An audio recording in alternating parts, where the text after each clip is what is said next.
It was an ordinary morning, the kind where the sun gently filters through the blinds, casting golden streaks across the dining table. I sat with my usual cup of coffee, scrolling absent-mindedly through my phone. Across from me, my wife, Amelia, poured herself another glass of orange juice, humming to herself. She seemed unusually cheerful, a lightness in her voice as she started speaking. "You know," she began, breaking the mundane silence, "I think it's time we talked about something new, something exciting." I glanced up from my screen, intrigued but wary. Amelia always had a way of catching me off guard, but nothing could prepare me for what she said next. "Last night, I slept with my boss," she said matter-of-factly, as if she were commenting on the weather. "Tom, it was amazing, and I plan to do it again." The room fell into a suffocating silence. For a moment I thought I misheard her, but the serene smile on her face confirmed that this wasn't a joke. My chest tightened. My grip on the coffee cup faltered. "What?" I managed to croak out, my voice a mix of disbelief and growing anger. She shrugged, taking another sip of her juice. "I don't see why you're so surprised. We've talked about being more open in our marriage. I thought you'd be okay with this." "Okay with?" I cut myself off, choking on my words as my trembling hands betrayed my composure. The cup slipped, spilling its scalding contents across the table and onto her lap. Amelia jumped up with a yelp, her cheerful demeanor vanishing as she glared at me, clutching her stained skirt. "Are you crazy?" she snapped. I stared at her, my heart pounding, my mind spinning. For the first time, I saw her not as the woman I loved, but as someone entirely different, someone I didn't know at all. Her words kept ringing in my ears. "Last night, I slept with my boss. It was amazing." I didn't know whether to cry, scream, or leave. Instead, I sat frozen, watching as she stormed out of the room, muttering curses under her breath. When I finally moved, my first instinct was to clean the spilled coffee, as if fixing the mess on the table could somehow erase the disaster she'd unleashed in my mind. But deep down, I knew this wasn't something I could clean up. This was something that would change everything. The rest of the day passed in a haze, my mind replaying Amelia's words on an endless loop. I went to work, but the numbers on the spreadsheets blurred. The calls felt meaningless. Every time I tried to focus, her voice crept back into my head, calm and casual, like she hadn't just detonated a bomb in the middle of our marriage. I got home late, hoping she'd be asleep, but when I opened the door, I saw her sitting on the couch. She looked up from her book and smiled, just like nothing had happened. "Hey," she said, her tone as breezy as the summer air. "Dinner's in the fridge if you're hungry." I stared at her, my jaw tight. "We need to talk," she sighed, putting the book down, but her face didn't register regret. If anything, she looked annoyed. "John, I don't want to fight. We're adults. We should be able to handle this like adults." "Handle what?" I snapped, my voice louder than I intended. "You sleeping with your boss? You telling me, like it's some casual thing?" "It is casual," she shot back, her voice firm but still eerily calm. "That's what you don't understand. This doesn't change how I feel about you. I love you, John. I always will. But love and monogamy aren't the same thing. You've read the articles, haven't you? Open relationships are healthy. They're—" "Stop," I interrupted, raising a hand. Don't try to spin this like it's some enlightened decision. You betrayed me, Amelia, and now you want me to what? Be okay with it? Be proud of you?" Her eyes narrowed. For the first time, a hint of frustration cracked through her polished demeanor. "I'm not asking you to be proud. I'm asking you to trust me, to grow with me. This isn't about betrayal. It's about exploring something new, something that could make us stronger." I laughed bitterly, shaking my head. "Stronger? You think this is making us stronger? Amelia, this is tearing me apart." "Then maybe you need to look at yourself," she retorted, her voice growing colder. "Because I'm not the one who's stuck. I'm trying to evolve. And if you can't handle that, maybe you're the problem." Her words hit me like a slap. For a moment I couldn't even respond. The woman sitting across from me wasn't the woman I married. Or maybe she was, and I'd just been too blind to see it. Without another word, I turned and left the room. I needed space, air, something to clear the storm raging inside me. As I walked into the night, the cool breeze on my face, one thought consumed me. What happened to us? But deep down, I already knew. The cracks had been there all along. Tiny fissures I'd ignored, hoping love would be enough to hold us together. But now those cracks had become chasms, and I didn't know if we could ever bridge them again. Days passed in an uneasy stalemate. Amelia carried on as though nothing was wrong, while I tried to mask my growing resentment beneath a brittle facade of normalcy. But every interaction, every shared glance, felt tainted. I couldn't look at her without hearing those words. Last night, I slept with my boss. Then, one evening, as I sat nursing a whiskey in the dim light of our living room, Amelia walked in, her posture poised, her expression unreadable. She carried a bottle of wine, setting it down on the coffee table with a deliberate clink. "I think it's time we talked," she said, her voice as smooth as the Merlot she was pouring into a glass. I didn't respond immediately, swirling the amber liquid in my tumbler. "Is that what we're doing now? Talking?" She sat across from me, crossing her legs elegantly. "John, I know this has been hard for you, but I think if we approach this with open minds, we can find a solution that works for both of us." I leaned forward, my eyes narrowing. "What kind of solution are you imagining, Amelia?" Her gaze met mine, unwavering. "I want us to be honest about what we want, what we need. I don't want secrets between us, John. That's why I told you about Tom." "You told me because you wanted me to know," I snapped. "You didn't care how it would make me feel." Her lips tightened, but she didn't flinch. "I told you because I want us to move forward together. And I think you should meet him." The words hit me like a punch to the gut. For a moment I thought I'd misheard. "Excuse me?" Amelia set her glass down, leaning closer. "I'm serious, John. I want you to meet Tom. I think it might help you understand what I'm trying to say." "Help me understand what?" I demanded, my voice rising. "That you're having an affair? That you've decided our marriage is some kind of social experiment?" Her expression hardened. "It's not an affair. I've been honest with you from the start. This isn't about cheating. It's about trust, about exploration." "Exploration?" I repeated bitterly. "Is that what you call it? And what's next, Amelia? You want me to sit in the same room while you—" "Yes," she said, cutting me off. Her voice was steady, her eyes piercing. "That's exactly what I want." I stared at her, the room spinning around me.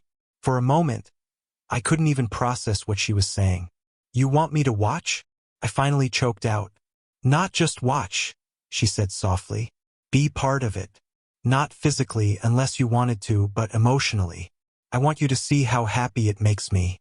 I want us to share this." "Share this?" My voice cracked with disbelief. "Amelia, do you even hear yourself?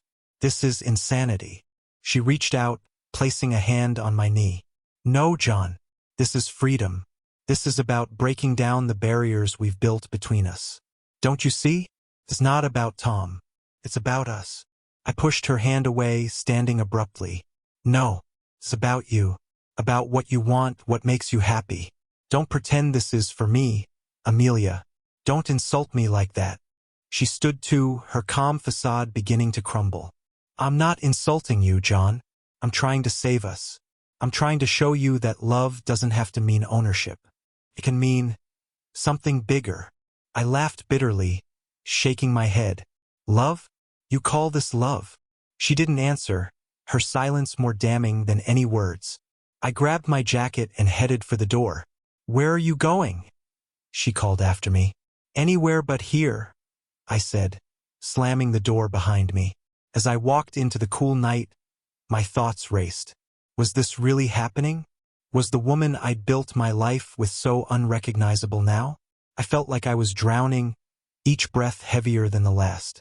One thing was clear. This wasn't over. Not by a long shot. The days following our argument were a blur. Amelia and I barely spoke, each retreating into our own corners of the house like boxers between rounds. But even in silence, her proposition loomed over me like a storm cloud. The idea of meeting Tom, of willingly stepping into the chaos she'd invited into our marriage, felt absurd. And yet, something gnawed at me, a poisonous curiosity I couldn't shake. One evening, Amelia broke the stalemate. She approached me in the kitchen as I stood by the sink, rinsing out a glass. "John," she said, her voice unusually soft. "He wants to meet you. No pressure. Just a conversation." I turned to her, incredulous. "Tom wants to meet me? Why?" She hesitated, as if weighing her words. "Because he respects what we have. And he thinks this arrangement can only work if we're all on the same page." I laughed bitterly, shaking my head. "Respect? That's rich coming from the man sleeping with my wife." "Please," she said, stepping closer, her eyes pleading. "Just give it a chance. If not for me, then for us. You'll see. It's not what you think." Against my better judgment, I agreed. Maybe I wanted answers. Maybe I wanted closure. Or maybe I just wanted to see the man who had inserted himself so effortlessly into my life. The meeting was set for the following evening at a trendy bar downtown. As I walked through the dimly lit space, my stomach churned. Amelia was already there, seated at a corner table with Tom. He was exactly what I'd imagined. Polished, confident, and maddeningly at ease. "John," he said, standing and extending a hand as I approached. "It's great to finally meet you." I ignored his hand, sliding into the seat opposite him. "I wish I could say the same." Amelia shot me a warning look, but I didn't care. I wasn't there to play nice. Tom chuckled, withdrawing his hand and settling back into his chair. "Fair enough. I get that this is unconventional, but I want you to know, I have nothing but respect for you and your marriage." "Respect?" I repeated, my voice dripping with sarcasm. "You keep using that word like it means something." "It does," Tom said evenly. "Amelia has been honest with you, hasn't she? That's more than most people can say in situations like this." "Honest?" I snapped, leaning forward. "She's been honest about sleeping with you, sure. But that doesn't make it right. It doesn't make this okay." "John," Amelia interjected, her voice gentle but firm. "This isn't about right or wrong. It's about what we want, what we need." "And what about what I need?" I shot back, my voice rising. "Does that even matter anymore?" Tom raised his hands, a placating gesture. "Look, I'm not here to take anything from you. This isn't about replacing you, John. It's about adding to what Amelia already has. She loves you. That's never been in question." His words only stoked the fire in my chest. "You think you can just walk in and add to my life like it's some equation? You don't know the first thing about me or my marriage." "You're right," Tom said calmly. "I don't. But I know Amelia, and I know what makes her happy. That's why I'm here. To see if we can find a way to make this work for everyone involved." The audacity of his words left me momentarily speechless. Amelia reached out, placing a hand on mine. "John," she said softly, her eyes searching mine. "Please, just try to see it from another perspective. This doesn't have to be a bad thing." I pulled my hand away, standing abruptly. "You've already decided what this is. You don't need my perspective, you've made that clear." Without another word, I turned and walked out of the bar, the cool night air hitting me like a slap. As I walked down the street, a thought struck me. This wasn't just about Amelia and Tom anymore. This was about me, about who I was and what I was willing to accept. And for the first time, I realized I might not like the answers. The walk home felt endless. The city hummed around me. Distant car horns, laughter spilling from restaurants, the rhythmic clatter of subway trains. But all I could hear were their voices. This doesn't have to be a bad thing. Amelia's plea echoed in my mind, as though she genuinely believed she was offering me some kind of gift. By the time I got home, my anger had crystallized into something colder, sharper. The front door creaked as I stepped inside, the house dark and silent. Amelia hadn't beaten me back. She was probably still with him, discussing how to make this work without me. I poured myself a drink, the whiskey burning my throat as I sank into the couch. My thoughts raced, looping over the same questions I'd been asking for weeks. How did we get here? When did I lose her? Or did I ever have her at all? Eventually, I heard the sound of her keys jingling, the soft click of the door opening. She stepped inside, pausing when she saw me sitting in the dim light of the living room. "You're still up," she said, closing the door behind her. "No thanks to you," I replied, the venom in my voice unmistakable. She sighed, setting her purse down and walking toward me. "John, I know tonight wasn't easy, but don't," I interrupted, standing abruptly. "Don't you dare try to justify this again. I'm sick of your excuses, Amelia." Her eyes flashed with anger, a spark of the woman I used to know. "Excuses? I've been nothing but honest with you. That's more than most people in my position would do." "Your position?" I repeated, incredulous. "Do you even hear yourself? You've turned our marriage into a circus, and you're acting like I should be grateful." "I'm trying to save us," she shot back, her voice rising. "I'm trying to find a way to make this work, to keep us together." "By sleeping with your boss?" I snarled, stepping closer. "By dragging me into some twisted game you've decided is the future of our marriage?" She didn't back down, her chin lifting defiantly. "You think this is easy for me? You think I wanted to hurt you? I'm doing this because I love you, John. Because I want us to be happy." "Happy?" I laughed bitterly. "You don't even know what that means anymore." For a moment, neither of us spoke. The air between us crackled with tension, the weight of everything left unsaid pressing down on both of us. Finally, Amelia spoke, her voice quieter but no less determined. "Maybe you're right," she said. "Maybe I don't know what happiness looks like anymore. But I know what I don't want. I don't want to be trapped in a life that feels empty, that feels like we're just going through the motions." Her words hit me like a punch to the gut. Was that really how she saw our life together? As something hollow, something worth dismantling? I sank back onto the couch, the fight draining out of me. "So what now?" I asked, my voice hoarse. "Do I just sit here and watch while you build a new life around me?" She hesitated, sitting down across from me. "No, I want you to be part of it. But if you can't, if this isn't something you can accept." She trailed off, the unspoken words hanging in the air. For the first time, I realized what she was really saying. This wasn't just about Tom or open relationships or any of the other justifications she'd offered. This was about her and what she needed regardless of the cost. I looked at her, the woman I'd once thought I knew better than anyone, and felt a wave of sadness wash over me. "I don't think I can," I said quietly. She didn't respond immediately. When she finally spoke, her voice was barely above a whisper. "Then maybe we need to figure out what comes next."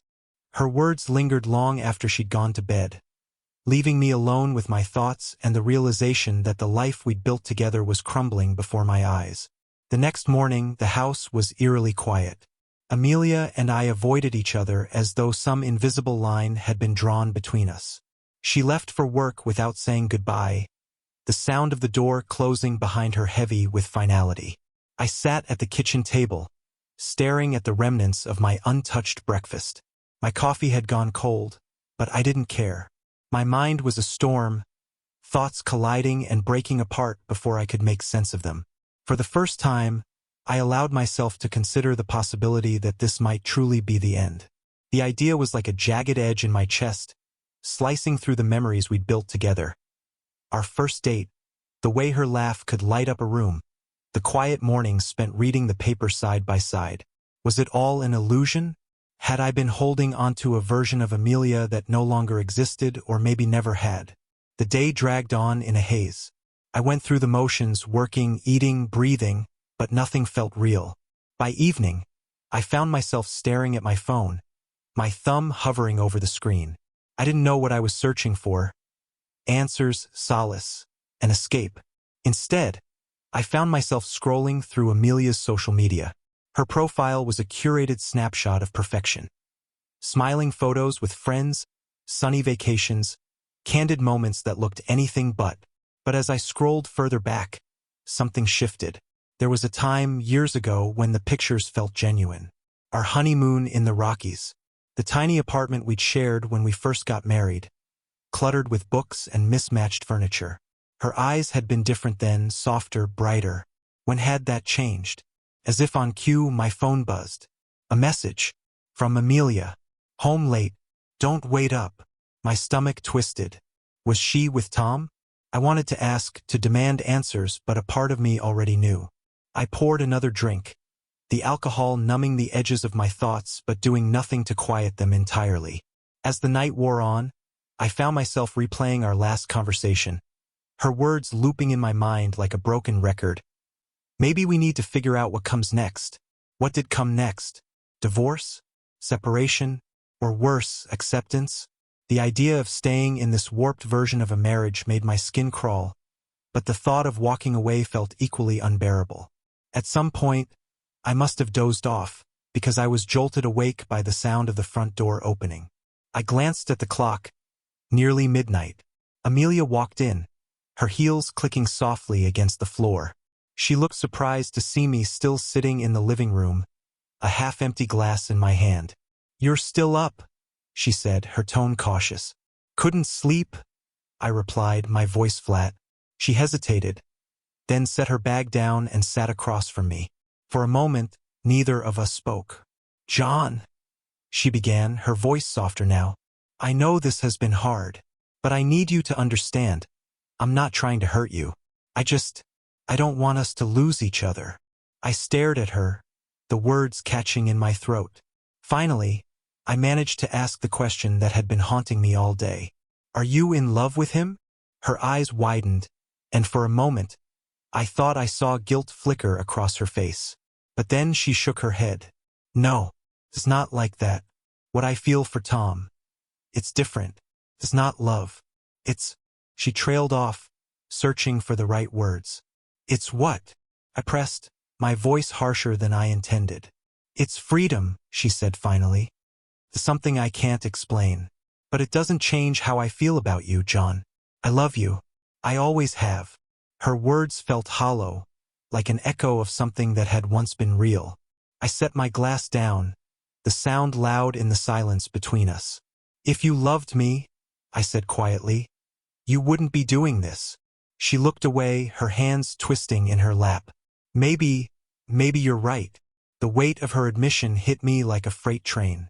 For the first time, I saw the truth in her eyes. She wasn't fighting for us anymore. She was fighting for herself. And I was losing. The next morning, the air in the house felt heavier than ever. Amelia had left early, slipping out without waking me, or perhaps just without wanting to face me. I was alone again, the silence suffocating. I walked into the kitchen, the same routine as always. Coffee brewing, a glance out the window at the street below. But today the ritual felt pointless. Every sip of coffee was bitter. Every glance at the clock dragged time out like a blade. I called in sick. I couldn't bring myself to sit through another day of mundane meetings and hollow small talk, pretending my life wasn't spiraling out of control. Instead, I sat at the dining table, the remnants of last night's whiskey still staining the glass. I thought about her words. "Maybe you're right." The way she said it, soft, almost apologetic, but with an undercurrent of finality. Amelia wasn't asking for my permission anymore. She wasn't even asking for my understanding. She was simply telling me who she was, daring me to accept it or leave. And then there was Tom. The smug confidence in his voice still grated on my nerves. His patronizing attempt to justify what he was doing. "This isn't about replacing you." I clenched my fists at the memory. Whether he admitted it or not, he was replacing me. Piece by piece, Amelia was giving him parts of herself that used to belong to me. By noon, I couldn't stand the silence any longer. I grabbed my jacket and headed out, letting the crisp autumn air clear my head. The city was bustling, people rushing past with their own lives, their own dramas. None of them knew or cared about the mess mine had become. I found myself walking aimlessly, the streets blending together until I wasn't sure where I was. Eventually, I ended up at a small park, the kind of place Amelia and I used to visit when we were younger, when life felt simpler. Sitting on a bench, I watched a couple walk by, their hands entwined. They were laughing, the kind of carefree laughter that used to echo between Amelia and me. A pang of jealousy twisted in my chest. I pulled out my phone, staring at her number. I didn't even know what I wanted to say. Maybe I wanted to fight, to yell at her for what she was doing to us. Or maybe I wanted to beg her to stop, to come back to me. Before I could decide, the phone buzzed in my hand. A message from an unknown number. "John, it's Tom. I'd like to talk. Just you and me. Can we meet?" My pulse quickened, a mix of anger and curiosity coursing through me. How the hell had he gotten my number? And what did he want now? I stared at the screen for what felt like an eternity, my thumb hovering over the keyboard. Finally, I typed a response. "Fine. Where?" He replied almost immediately, suggesting a coffee shop not far from where I was. Part of me wanted to ignore him, to delete the message and pretend it never happened. But another part of me, the part that couldn't let this go, needed to face him. When I arrived, Tom was already there, sitting at a table near the window. He looked infuriatingly relaxed, his posture casual, a cup of coffee in hand. "John," he said, standing as I approached. "Thanks for coming." I didn't shake his outstretched hand. Instead, I sat down, crossing my arms. "What do you want?" He nodded, as if expecting my hostility. "I know this isn't easy for you, and I know you probably hate me, but I thought it was important for us to talk. Man to man." "Man to man," I repeated, my voice cold. "You mean the man sleeping with my wife and the man who's supposed to be okay with it?" Tom sighed, leaning forward. "Look, I don't want to be the enemy here. I know how this looks, but it's not about taking something from you. It's about giving Amelia what she needs." I couldn't help but laugh, the sound bitter and hollow. "What she needs? And what about what I need, Tom? Or does that not matter to you?" "It does matter," he said, his tone calm but firm. "That's why I wanted to meet. I want to understand where you're coming from, to see if there's a way we can make this work." "Make this work?" I echoed, shaking my head. "You keep saying that like it's some kind of business deal. But this isn't a negotiation, Tom. This is my life." He held my gaze, his expression serious. "And it's Amelia's life too. I know you love her, John. I can see that. But love isn't about control. It's about letting the people we care about be who they truly are." His words hung in the air, cutting deeper than I wanted to admit. I hated him for his arrogance, for the way he spoke as if he understood my marriage better than I did. But part of me couldn't ignore the uncomfortable truth in his words. For a moment, I considered walking away, leaving him sitting there with his coffee and his self-assured smirk. But instead, I stayed, my hands clenched into fists under the table. "Fine," I said finally, my voice low. "Let's talk. But don't think for a second that I'm okay with this." Sitting across from Tom felt like staring into a mirror reflecting everything I'd lost. His ease, his confidence, they burned in contrast to the uncertainty gnawing at my insides. He wasn't just a man having an affair with my wife. He was someone who had positioned himself as a solution to a problem I hadn't even known existed. "So, John," Tom began, his voice steady but careful, "what do you want out of this? I think that's the real question we need to answer." I glared at him, the sheer audacity of his question stunning me into silence for a moment. "What I want," I said finally, my words biting, "is for you to stay the hell out of my marriage." He nodded slowly, as if considering my demand. "I get that," he said, leaning back in his chair. "But you have to understand, this isn't just about me. It's about Amelia. She's the one who brought this to you, right? She's the one who opened this door. She brought it to me because of you." I snapped, my voice rising. A few heads turned from nearby tables, but I didn't care. "You don't get to wash your hands of this like you're some innocent bystander." Tom leaned forward, lowering his voice but keeping his composure. "I'm not washing my hands of anything, John. I care about Amelia. I care about her happiness. But that doesn't mean I want to take her away from you. I laughed bitterly. You don't want to take her away? You're already taking her. Piece by piece. Every time she's with you, she's not with me. Every time she shares something with you, she's shutting me out. He didn't respond immediately, and for a moment I thought I'd finally hit a nerve. But then he sighed, shaking his head. I think you're looking at this the wrong way, he said. Enlighten me? I said, my voice dripping with sarcasm. Amelia isn't a possession, John. She's not something you own or something I'm stealing. She's her own person with her own needs and desires. And maybe those needs are different now than they were when you got married. The words stung, not because they were untrue, but because they were a truth I didn't want to face. Amelia wasn't the woman I'd married anymore. She'd changed, grown in ways I hadn't seen, or maybe hadn't wanted to see. But that didn't make this right. Do you even care what this is doing to me? I asked, my voice cracking despite my best efforts to stay composed. Tom's expression softened, and for the first time, I saw something that looked like genuine regret. I do, he said quietly. I know this is hard for you, and I'm not trying to downplay that. But I also think, don't, I interrupted, holding up a hand. Don't tell me what you think. You've already said enough. He nodded, accepting my refusal without argument. For a moment, we sat in silence, the tension between us thick and suffocating. Finally, I stood, pulling a few bills from my pocket and tossing them onto the table. This conversation is over, I said, my voice steady despite the turmoil raging inside me. Tom didn't try to stop me as I walked away, but I could feel his eyes on my back. Back at home, the weight of the encounter pressed down on me like a heavy blanket. I couldn't shake Tom's words, no matter how much I wanted to. Amelia isn't a possession. She's her own person. I poured myself another drink, the third, or was it the fourth? Since getting back, the alcohol dulled the edges of my thoughts but couldn't erase them completely. I thought about the man I'd been when Amelia and I first met. Back then, I'd been confident, driven, full of plans for the future.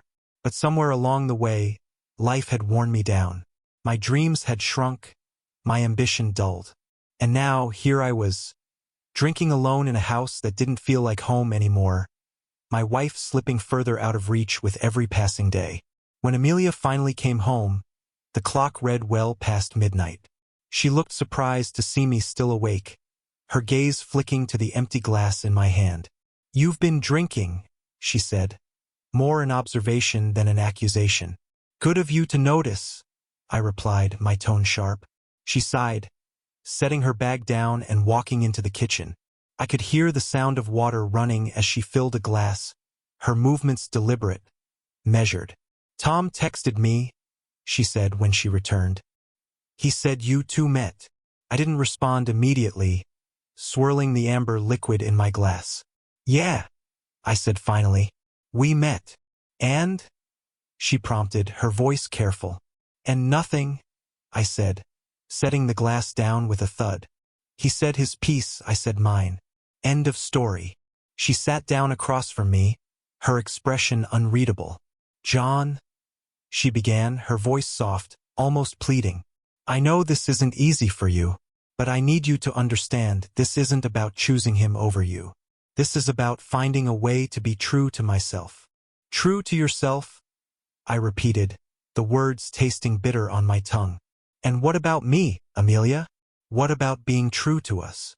She didn't answer immediately, her gaze dropping to the table. I don't have all the answers, she admitted. I'm just trying to figure this out, the same as you. Her honesty cut deeper than any argument could have. I wanted to hate her, to blame her for everything that was falling apart. But the truth was I couldn't, because I still loved her. The next few days felt like a blur. Amelia and I spoke less and less, the silence between us growing louder with each passing moment. I could sense the distance between us, even when we were in the same room. It was as though we were two strangers bound by a marriage contract neither of us wanted to uphold anymore. Work became a refuge for me, a place where I could hide from the suffocating weight of my home life. The office was the only place that felt normal, where I could focus on something, anything, other than the fracture slowly splitting my world apart. But the truth always found a way to seep in. Every time I glanced at my phone, every time I returned home to an empty house, I was reminded that things would never be the same again. One night, a few days after my meeting with Tom, Amelia came home later than usual. I could hear her key in the door, the quiet click of the lock turning, and my heart rate quickened. She stepped into the living room, shedding her coat and bag as if nothing had changed, as if we were still the same couple we used to be. But we weren't. "Hey," she said, her voice light, almost casual. "How was your day?" I didn't answer immediately, my eyes fixed on her, watching as she moved around the room. The woman I married was still there, but she felt distant, like she was a version of herself I could no longer reach. "Where were you?" I asked, my voice low, careful. She paused, glancing at me over her shoulder. "Out with some coworkers. We went for drinks after work." "With Tom?" She froze for just a second, and I saw a flicker of hesitation in her eyes. "Yes," she said quietly, her gaze lowering. A sharp pain twisted in my chest, but I swallowed it down. "Amelia, I can't keep doing this." She turned to face me, her expression softening. "I know it's hard. I never wanted to hurt you, John. But you are," I said, standing up, my voice rising. "You're destroying us, piece by piece." Amelia looked away, her hands wringing the fabric of her shirt. "I don't want to destroy us," she said, her voice cracking. "But I can't ignore who I am, John. I can't pretend to be someone I'm not." I stepped closer, the frustration building within me like a tidal wave. "And who are you now, Amelia? Who is the woman standing in front of me? Because I don't know her anymore." The words hit harder than I anticipated, and for a long moment, she said nothing. Finally, she took a breath and looked at me with eyes that were filled with sadness, regret, and something else I couldn't quite name. "I'm sorry," she said, her voice barely above a whisper. "I don't know what else to say. I've tried to explain, but maybe I've been too scared to face the truth." "The truth?" I echoed, my voice cold. "The truth is, you're not the same person anymore, and neither am I. We've changed, and I don't know how to fix that." Amelia took a step toward me, her hand reaching out, but I stepped back. "Don't," I said sharply. "Just don't touch me right now." She recoiled, her face falling, and the pain in her eyes cut through me.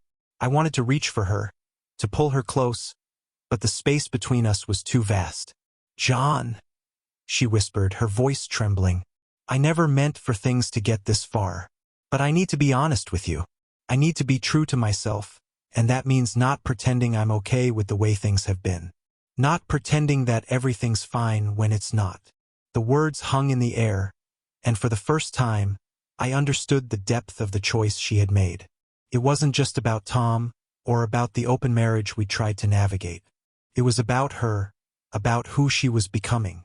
"I don't know who you are anymore," I said quietly, my voice breaking. "But I miss the woman I married, and I don't think I can live in this version of us." Amelia's face crumpled, her eyes brimming with unshed tears. She took another step toward me, her voice softer now. "I still love you, John. I always will. But I think I need to figure out who I am without you, without us."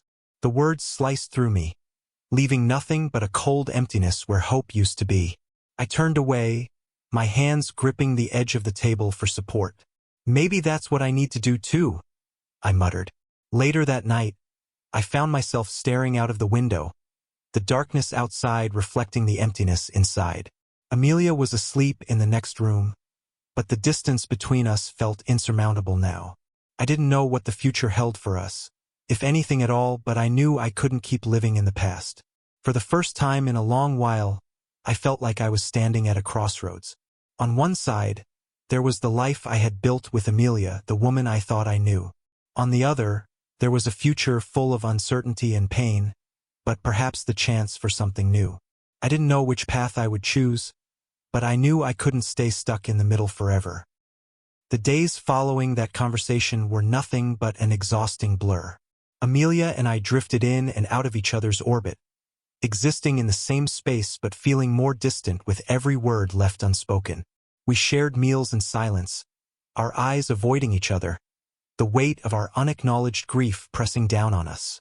It felt like we were living with a ghost of the relationship we had once shared, neither of us willing to let go but both too afraid to move forward. I threw myself into work, using it as a distraction from the growing hole inside me. My colleagues noticed the shift, the way my responses were more clipped, my presence more withdrawn. I couldn't care less. The world outside my office felt distant, irrelevant. All I could focus on was the emptiness I was carrying around, and the question I couldn't shake. How did we get here? But the truth always had a way of making itself known. Every time I looked at Amelia, every time I saw her eyes wander towards her phone or caught her lost in thought, I couldn't ignore the undeniable fact that she was somewhere else, with someone else. Tom, the man who had once been just a colleague, was now an inseparable part of our lives. He wasn't just in her bed. He was occupying space in her heart, and I had to face the fact that I couldn't compete with that. I wasn't the man she needed anymore. I wasn't the man I thought I was. Then one evening, as the sky faded into a cold, empty twilight, Amelia came home later than usual. She'd been out for drinks again, and this time, I had no illusions about who she'd been with. Tom, her constant companion, the one who had claimed her attention in a way I couldn't even begin to understand. She stepped through the door, smiling lightly, but when she saw me sitting there, waiting for her, her expression faltered.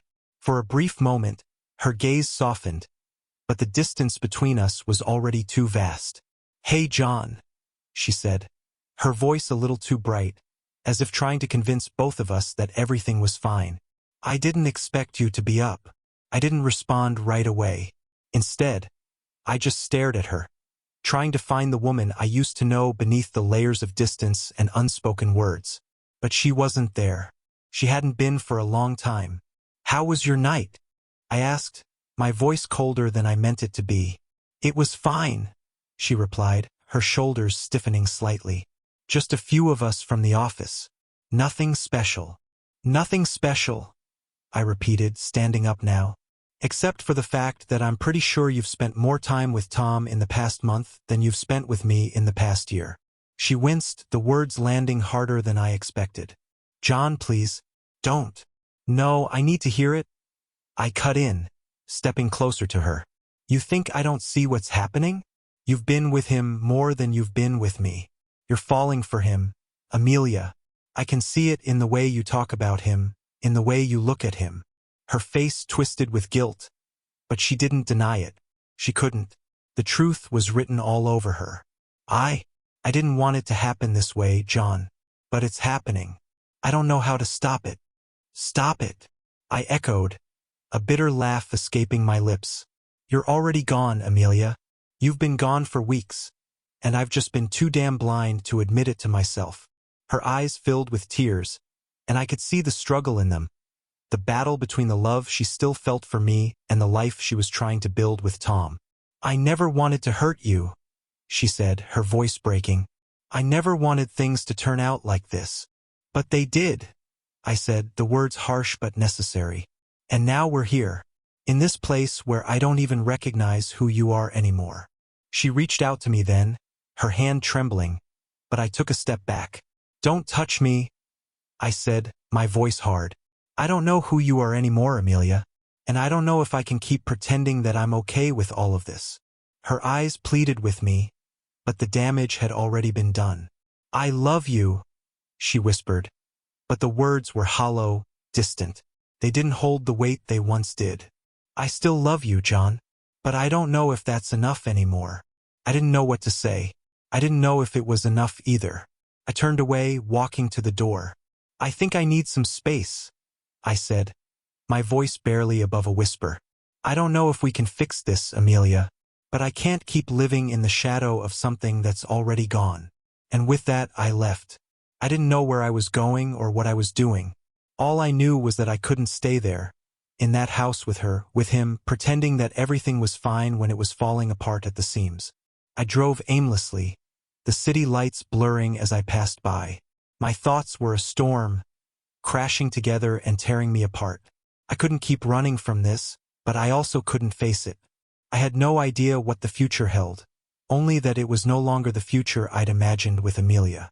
When I finally stopped, I found myself sitting at the edge of a park, staring out at the vast expanse of empty space before me. The world felt impossibly small in that moment, like I was a tiny speck in an ocean of indifference. Who am I now? I wondered. What happens when the person you love stops being the person you knew? I didn't have the answers, and maybe, for the first time in a long time, I realized that I wasn't sure I was ready to find them. The days that followed my confrontation with Amelia felt like a slow descent into chaos. I couldn't remember the last time I had felt so lost, so completely detached from the life I had spent years building. The questions churned in my mind, but the answers remained elusive, just out of reach. Every time I closed my eyes, all I could see was Amelia, her face twisted in conflict, the guilt in her eyes as she tried to make sense of her choices.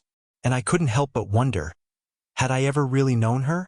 The silence between us became unbearable. We avoided each other, retreating to opposite corners of our home. I slept on the couch, unable to bear the thought of sharing a bed with her, knowing that the man I had once been, confident, sure of who he was, had disappeared along with the relationship we once had. Every glance we shared was a reminder of how much we had lost. One evening, after days of barely speaking, Amelia finally came to me. It was late, well past midnight, when I heard her footsteps approaching. I didn't look up as she stood in the doorway, but I could feel her presence. She was standing there, as if waiting for me to acknowledge her, to say something, anything. But I didn't. "John," she said quietly, her voice trembling. "Can we talk?" I didn't answer immediately. I wasn't sure what there was left to say. The truth had already been laid bare between us, and there was nothing I could say to fix it. But part of me wanted to hear what she had to say. I wanted to hear her side, to understand why things had unraveled the way they had. I sighed and put down the glass of whiskey I had been nursing. "What is there left to say, Amelia?" She took a deep breath before walking into the room, her eyes not meeting mine. She sat down next to me, her shoulders hunched as if she were bracing for impact. "I've been thinking a lot about everything," she began, her voice barely above a whisper. "About us. About Tom. And I need you to understand something." I didn't say anything, just stared at her, waiting. "I never wanted to hurt you," she said, her voice thick with emotion. "When this started, I didn't think it would turn into this. I didn't want to lose you, John. But I didn't know how to reconcile who I was with who you wanted me to be. And then Tom, he became a part of that. It wasn't just about sex. It was about something I was missing, something I thought I needed to feel alive again." Her words hit me harder than I was ready for. She had felt something was missing, something I wasn't giving her. I swallowed hard, trying to maintain control, but the anger bubbled up from deep within me. "You think that justifies it?" I asked, my voice shaking. "You think it's okay to destroy everything we had just because you were looking for something more?" She recoiled, her face crumpling with regret. "No, that's not it at all. It's just, I didn't know how to communicate with you. I didn't know how to tell you I was feeling empty, because I was afraid you wouldn't understand. And I didn't want to hurt you." I shook my head, feeling a tight knot in my chest. "But you did hurt me, Amelia, over and over again. And you kept pushing me further away until I couldn't even recognize myself anymore. You turned everything we built into a game, and I was the fool who was too blind to see it." She reached for my hand, but I pulled away before she could touch me. "Please, John," she whispered, her voice breaking. "I don't want to lose you. I know I've made mistakes, but I need you to understand that I never meant for any of this to happen. I don't want to be the person who ruined everything for us." The tears in her eyes were too much for me to bear. I wanted to comfort her. I wanted to hold her and make everything okay again. But I couldn't. I couldn't because deep down, I knew that I had already lost her. And in losing her, I had lost myself. For a long time, we sat in silence. The air between us was heavy, thick with the weight of everything that had been said and left unsaid. I wanted to reach for her. I wanted to tell her that I loved her, that I was willing to fight for us, for what we had. But the truth was, I didn't know how to fight anymore. I didn't know if I could keep sacrificing myself, my dignity, my happiness, for a love that had turned into something unrecognizable. Finally, I spoke, my voice low and steady. Maybe it's time for both of us to face the truth, I said, looking her directly in the eye. Maybe it's time to let go. Not because we don't love each other, but because we've grown into people who can't be together anymore. We've changed, Amelia, and I don't know if we can find our way back. She stared at me, her face unreadable. I could see the fight in her eyes, the desperation to hold on to something that was slipping through her fingers. But I couldn't offer her the lifeline she wanted. I had nothing left to give. I love you, she whispered, but I couldn't bring myself to say it back. I couldn't lie to her. Not anymore. With that, I stood up, the weight of the decision pressing down on me. I think we both need space to figure things out. I'm leaving for a while. I need to be alone. Her face crumpled, and she nodded, tears streaming down her cheeks. Please don't go, she begged softly. But I knew that no matter how much we loved each other, we couldn't keep going like this. I couldn't keep pretending everything was okay when it was falling apart. I walked away from her, from the home we had built, from the life we had shared. It was the hardest thing I had ever done, but it felt like the only choice I had left. The days alone felt like drowning in silence. I stayed at a hotel, the room cold and sterile. I couldn't shake the image of Amelia's face as I walked away. The pain was unbearable, but there was a part of me that knew I needed this separation to survive. I tried to keep busy, burying myself in work, but every moment of quiet in the evenings brought me back to her. I wondered what she was doing, who she was with, and if she was thinking of me the way I was thinking of her. The questions gnawed at me, but I didn't have answers. The world outside continued, indifferent to my heartbreak. Every interaction with friends, colleagues, felt shallow. How could I explain the emptiness I was feeling? The nights were the hardest. I would lie awake, staring at the ceiling, wondering if I'd made the right choice. But deep down, I knew there was no going back. Amelia had already chosen a different path. It had been nearly a week since I left, and I had been trying to keep my distance, trying not to think of Amelia. But one afternoon I ran into her, unexpectedly, in the most random place. I was at the grocery store, reaching for a carton of milk when I heard her voice. My heart stopped. I turned to see her standing there, her eyes wide with surprise. Her face softened when she saw me, but there was a hesitation in her expression. "John," she began, her voice small. I didn't know what to say. My throat tightened as she approached, her steps slow and cautious. There was so much unsaid between us, and standing there, just feet apart, it felt suffocating. She reached out as if to touch me, but I stepped back. "I didn't think I'd see you here," she said, her voice barely above a whisper. I forced a smile, trying to act like everything was fine. "Yeah, well, life goes on," I said, trying to keep it light, but the bitterness slipped into my words. "I've been thinking a lot," she said, "about everything about us." The words stung. I didn't want to hear them. I wanted to walk away and forget about this moment, but I couldn't.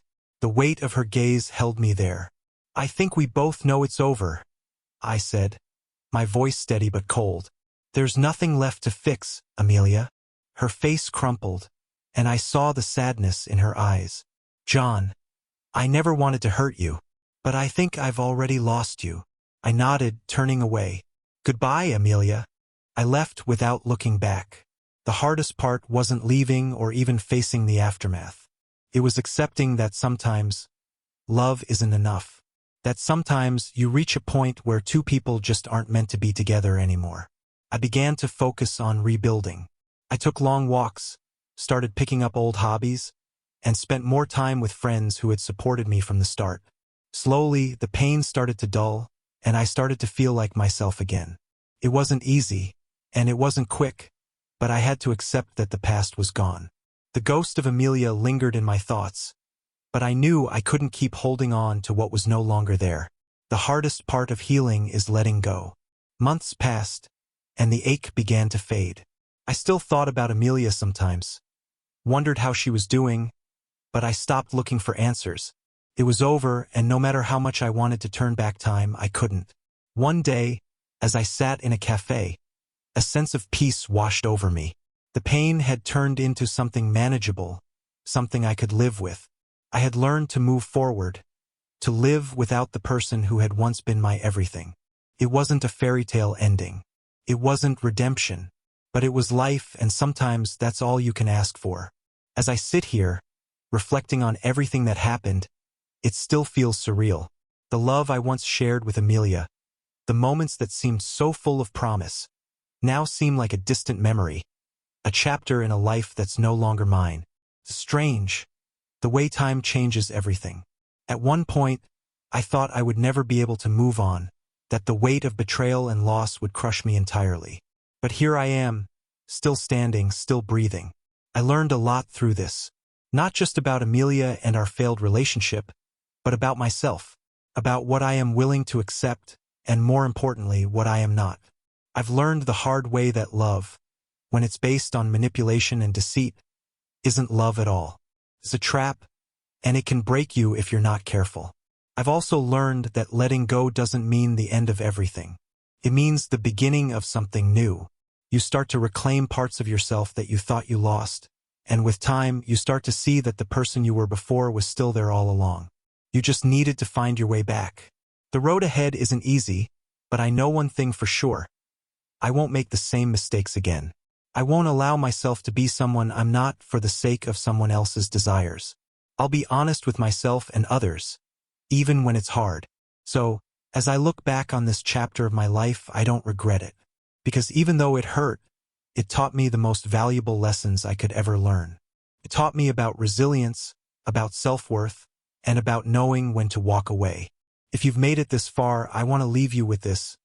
Sometimes we hold on to things, people, relationships, memories, because we're afraid of what letting go might mean. But letting go isn't losing something. It's making space for the new, for the better, for the healthier. We're not meant to carry all the weight forever. So think about your own life. Are you holding on to something that's holding you back? Is it time to let go? Share your thoughts in the comments. What would you do if you were in my shoes? And if you're still here, still watching, don't forget to subscribe. You never know what the next chapter might hold.